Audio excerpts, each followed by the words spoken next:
अगर आप भी पूरे साल यही सोचते रहे कि अगले महीने शुरू करूंगा, अगली बार मेहनत करूंगा, तो आपके पास अब सिर्फ एक आखिरी मौका बचा है और वो है विंटर आर्क। अगर तुम भी बाकी लोगों की तरह बीच में क्विट कर गए तो जिंदगी भर पछताओगे, लेकिन अगर पूरा देखा तो शायद तुम्हारी जिंदगी बदल सकती है। मुझे ऐसा लगता है कि विंटर आर्क हमारी साल भर की गलतियों को सुधारने का आखिरी मौका बनकर आता है। लोगों के लिए विंटर आर्क का मतलब बस इतना है कि ये एक सेल्फ इम्प्रूवमेंट चैलेंज है जिसे हम सर्दियों में फॉलो करते हैं। तो दोस्तों, इस विंटर आर्क को सिर्फ एक सीजन मत मानना, ये तुम्हारा सुपर सोल्जर सीरम है। अगर तुम मेहनत करोगे तो ये तुम्हारी पावर को 10 गुना बढ़ा देगा। लेकिन मैं आपको एक बात बता देता हूँ जो सिर्फ उन लोगों को पता है जो विंटर आर्क चैलेंज को सख्ती से फॉलो करते हैं। वो ये है कि विंटर आर्क इसीलिए खास है क्योंकि सर्दियों में हमारी बॉडी और माइंड के साथ कुछ ऐसा होता है जो हमारे गोल्स तक पहुँचना आसान बना देता है। इसीलिए जहाँ तक मुझे पता है ज्यादातर जिंदगियाँ इसी समय बदलती है। इस वीडियो में आपको वो फायदे पता चलेंगे जो आपकी मदद करते हैं अपने गोल्स तक पहुँचने में। ये भी पता चलेगा कि उन फायदों को अनलॉक कैसे करना है और फिर हम एक ऐसा रूटीन बनाएंगे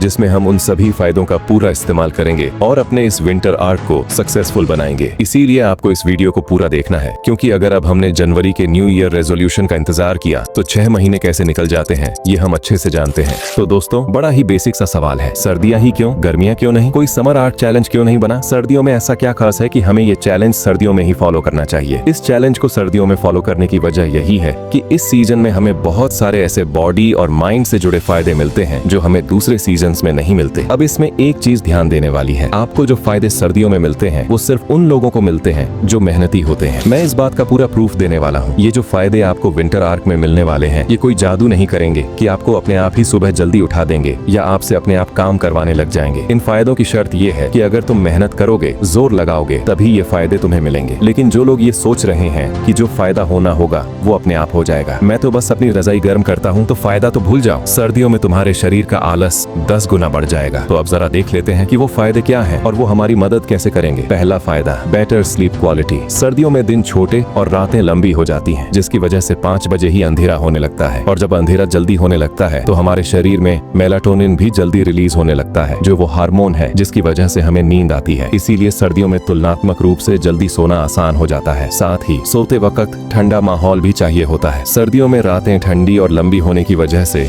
हमें लंबी और गहरी नींद आती है। अब एक मेहनती इंसान के लिए ये एक वरदान है क्योंकि वो अपने वर्कआउट से बेहतर रिकवर हो पाएगा। अगले दिन उसके एनर्जी लेवल्स आसमान छू रहे होंगे और वो जी तोड़ मेहनत कर पाएगा। लेकिन आलसी इंसान के लिए ये एक अभिशाप है क्योंकि अगर वो पहले 10 घंटे रजाई गर्म करता था तो अब 15 घंटे करेगा। सर्दियों का सीजन उसकी मदद कर सकता था कि वो जल्दी सोकर अपनी स्लीप साइकिल को ठीक कर ले, लेकिन सोने से पहले फोन चलाकर उसने उस फायदे को भी इस्तेमाल नहीं किया। अगर वो सोएगा भी तो उसकी रिकवरी तो होगी नहीं क्योंकि रिकवर होने के लिए पहले वर्कआउट भी करना पड़ता है और अगर अगले दिन उसके एनर्जी लेवल्स अच्छे हैं तो उस एनर्जी का इस्तेमाल भी वो सही जगह नहीं करेगा क्योंकि बेहतर होने से तो कोई मतलब ही नहीं है। दूसरा फायदा, बढ़ा हुआ मेटाबॉलिक रेट। गर्मियों में जब हमारे शरीर का तापमान बढ़ता है और हमें गर्मी लगती है तो हमारी बॉडी तापमान को मेंटेन करने के लिए पसीना छोड़ना शुरू कर देती है। वैसे ही सर्दियों में ठंड की वजह से बॉडी अपने तापमान को मेंटेन करने के लिए मेटाबॉलिज्म बढ़ा देती है जिससे हमारी एनर्जी ज्यादा बर्न होती है। अब मेटाबॉलिक रेट के बढ़ने की वजह से 3 फायदे होते हैं। फर्स्ट, मोटे लोगों के लिए अगर वो फैट लॉस करना चाहते हैं तो वेट ट्रेनिंग और थोड़ा कार्डियो करें और खाने पर ध्यान दें तो सर्दियों में उन्हें अच्छे रिजल्ट मिल सकते हैं। इसका ये मतलब नहीं कि गर्मियों में रिजल्ट नहीं मिलेंगे, गर्मियों में भी मिलेंगे, लेकिन मेटाबॉलिक रेट के बढ़ने से थोड़ा ही सही पर फायदा जरूर होगा। और सेकंड है, पतले लोगों के लिए हाई मेटाबॉलिक रेट की वजह से एनर्जी ज्यादा बर्न होती है और इससे भूख भी ज्यादा लगती है। तो अगर वो वजन बढ़ाना चाहते हैं तो सर्दियों में खाने का फायदा मिलेगा। और थर्ड है, सभी के लिए मेटाबॉलिक रेट बढ़ने से आपकी एनर्जी लेवल्स बढ़ जाएंगी, आपका फोकस बेहतर होगा, रिकवरी अच्छी होगी, स्टेमिना बढ़ेगा और आपका मूड ऑफ मोटिवेशन हमेशा आसमान पर रहेगा। तीसरा फायदा, ज्यादा समय गर्मियों में हम पूरे दिन काम नहीं कर सकते, दोपहर में बाहर नहीं निकल सकते और अगर घर में हैं तो हमें एसी या कूलर चाहिए। काम करने के लिए सही माहौल चाहिए। अगर वर्कआउट करने जाते हैं तो ज्यादा थकान और पसीना होता है, लेकिन सर्दियों में आपको पूरा दिन मिल जाता है। सर्दियों में आप कपड़े पहनकर ठंड से बच सकते हो, लेकिन गर्मी में सारे कपड़े उतार दो तब भी गर्मी से नहीं बच सकते। अगर आपको वॉकिंग, साइकिलिंग या जिम जाना है तो आपके पास पूरा दिन है, मौसम पूरी तरह आपके पक्ष में है। तो देखो, अगर आप फिटनेस इंडस्ट्री को फॉलो करते हो तो वहाँ एक बात कही जाती है, अगर आपकी ओवरऑल डाइट अच्छी नहीं है तो आप कितना भी सप्लीमेंट ले लो रिजल्ट नहीं मिलेंगे, लेकिन अगर आपकी डाइट अच्छी है तो उसके ऊपर सप्लीमेंट लेने से बहुत अच्छे रिजल्ट मिलेंगे। सप्लीमेंट्स डाइट के अतिरिक्त होते हैं हैं उसकी जगह नहीं। उसी तरह विंटर आर्क भी एक सप्लीमेंट की तरह है। अगर मेहनत करोगे तो विंटर आर्क आपकी मदद करेगा, और अगर मेहनत नहीं करोगे तो विंटर आर्क आपके लिए सिर्फ सर्दियों का सीजन बनकर रह जाएगा। तो अब हमने ये तो जान लिया कि विंटर आर्क साल का सबसे खास समय क्यों होता है। चलो अब हम उन फायदों का पूरा इस्तेमाल करते हुए एक रूटीन बनाते हैं जो हमें पूरे विंटर आर्क में फॉलो करना है। जैसा कि हमने समझा,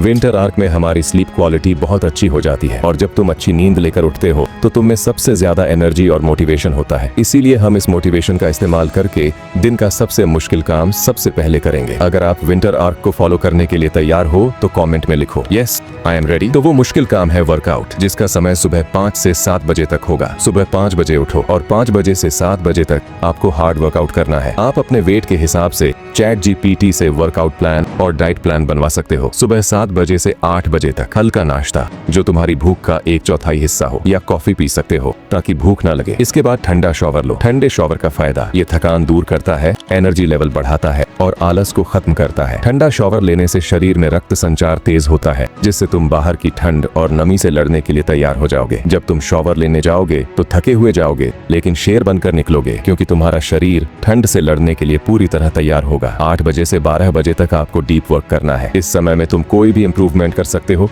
जैसे कम समय में जल्दी ग्रोथ कैसे करें। इसमें स्टडी या क्रिएशन भी शामिल हो सकता है। 12 बजे से 1 बजे तक आपका लंच टाइम रहेगा, और हाँ, लंच हिसाब से करना, वरना नींद आ सकती है। और हाँ, दिन में नींद को तो भूल ही जाओ, क्योंकि विंटर आर्क में दिन में नींद का कोई रोल नहीं। अगर बहुत ज्यादा नींद की समस्या है तो 40 मिनट की पावर नैप ले सकते हो, वो भी अलार्म लगाकर, क्योंकि एक बार सो गए तो 2 घंटे बाद ही नींद खुलेगी। और अगर दिन में सोओगे तो रात को नींद नहीं आएगी। रात को नींद नहीं आई तो सुबह जल्दी नहीं उठ पाओगे। 1 बजे से 4 बजे तक घर के छोटे मोटे काम करो, ब्रेक लो या रीडिंग करो। मोटिवेशनल किताबें पढ़ सकते हो या अपनी पसंद की कोई किताब। 5 से 6 बजे तक वॉक करो, जिसमें सूर्यास्त और आसमान में लाल बादल दिखे, या फिर लो इंटेंसिटी वर्कआउट भी कर सकते हो। 7 बजे से 9 बजे तक फैमिली टाइम या हल्का काम। रात को 10 बजे आपको सो जाना है। नो स्क्रीन दोस्तों, विंटर आर्क कोई जादू नहीं है, ये आपकी मेहनत को 10 गुना बढ़ाता है। अगर आप आलसी हो तो यही सीजन आपको और आलसी बना देगा, लेकिन अगर आप मेहनती हो तो यही सीजन आपकी जिंदगी बदल देगा। तो अब फैसला आपका है, क्या ये सर्दियां बस एक सीजन बनकर रह जाएंगी, या फिर आपकी जिंदगी का टर्निंग पॉइंट बनेंगी। ऐसी ही मोटिवेशनल वीडियो देखने के लिए चैनल को सब्सक्राइब करें, और हाँ, इस वीडियो को हाइप भी कर देना ताकि हमें भी मोटिवेशन मिले।